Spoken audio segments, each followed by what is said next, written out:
Hello, Scorpio, and welcome to your reading for the week ahead of May 1st. So I got a really strong vibe before I even turned on the recording, how I feel like this particular week, there's going to be a lot of energy that just makes you feel like you're in your element.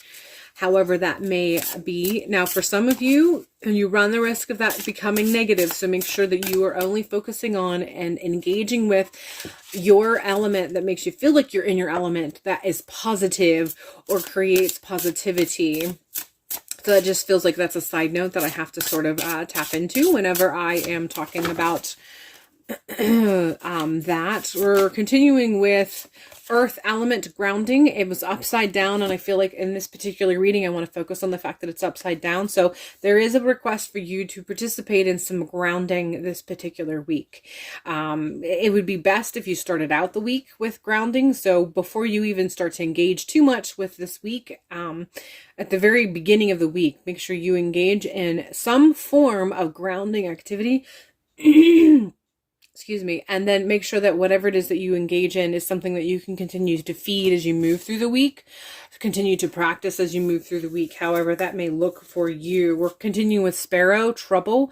So there is a little bit of stuff that's happening, and I think that this might be tapping into what I'd already said regarding the beginning of the week, of making sure that whenever you feel like you are in your element, that you engage with whatever element that is in a positive way. Make sure you engage with it, and if you need to, if it's an aspect that you need to turn around to make it positive, to do so. So that it's the positive sides of your element, whatever or however that may apply to you. So there's definitely something going on this particular week. And quite frankly, when I saw that Sparrow card, the first word that came to mind was sorrow.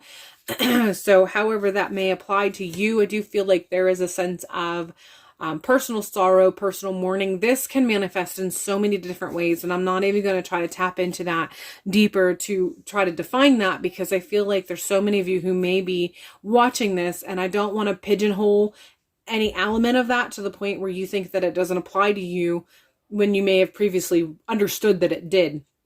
So I don't want to change the message in any way by over-explaining or over-analyzing or providing too much of an analogy. But essentially, there's definitely a sense of sorrow and a bit of mourning that comes with this. So however that may apply, this may be something you need to prep for.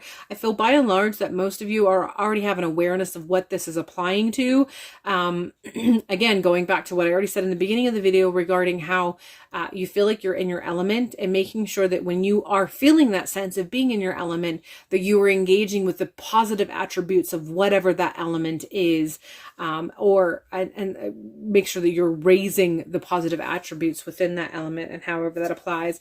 We have another reverse card. This one is the element of air, and it's the state of the mind. And so I feel like this is letting me know that you need to give your mind a rest, or don't give your mind too much control as you're working through this. And don't allow you to run away, your thoughts run away with you. There's just a sense of needing to ensure that you're in a healthy sense of control. Hopefully that makes sense. So a healthy state of control mentally. Ensuring that your thoughts don't run away with you and control your emotions.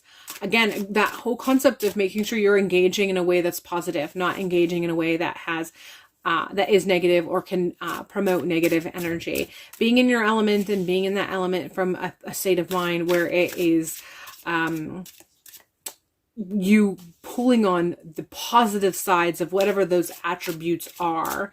Because most things that we experience in life can run the gamut from one extreme to the other, or have that be in that position that seems a bit more midline, which is a bit more neutral, or a bit more balanced, or in a better alignment of the attributes, characteristics. And so you want to be engaging in such a way that you are either engaging or behaving or increasing the positive elements of these attributes, whatever they may be or however they may come up as you move through this particular week. We're continuing with Page of Swords, and for whatever reason, once again, I am really hitting in hard with that sorrowful energy. This particular card, what hit me more than the title of the card is the imagery and how sorrowful her face and her eyes seems to be. So there's definitely some strong, so it's really interesting. So the image taps into sorrow. Page taps into the earth energy, which we have. Swords taps into the mental energy. So this is a interesting, seemingly culmination of the other three cards, just in one card and one depiction.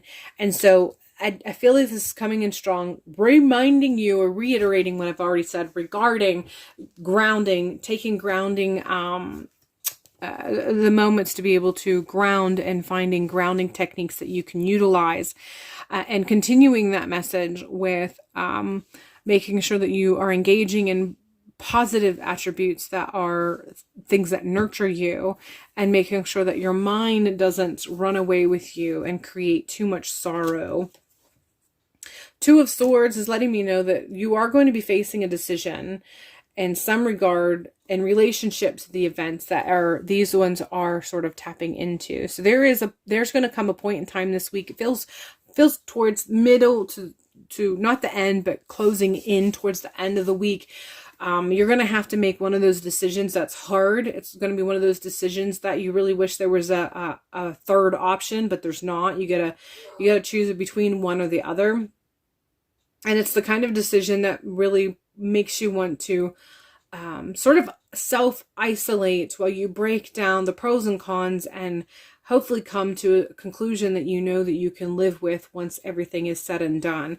So this is something, and I feel like all of this is building up as the day progresses, which is one of the reasons why this grounding energy is coming in strong at the beginning of the week. You need to start the week feeling strong, feeling empowered, feeling assured, so that as events unfold, as you move through the week, you still feel like you have a strong footing, even though it may not feel like it during certain moments throughout the week. Eight of Wands is letting me know movement. It's so funny that I said movement and then I pulled a card, which is basically a card of movement, but there's definitely some movement that is going to be occurring. Again, this all was coming through extremely broad, and I'm just being told to leave it broad, to not give analogies, because whoever needs the messages, they're going to, your spiritual connections, your higher self, whatever the case may be, is going to sort of ping you whenever this applies to you and let you know this is you, this message is for you, this is what it applies to.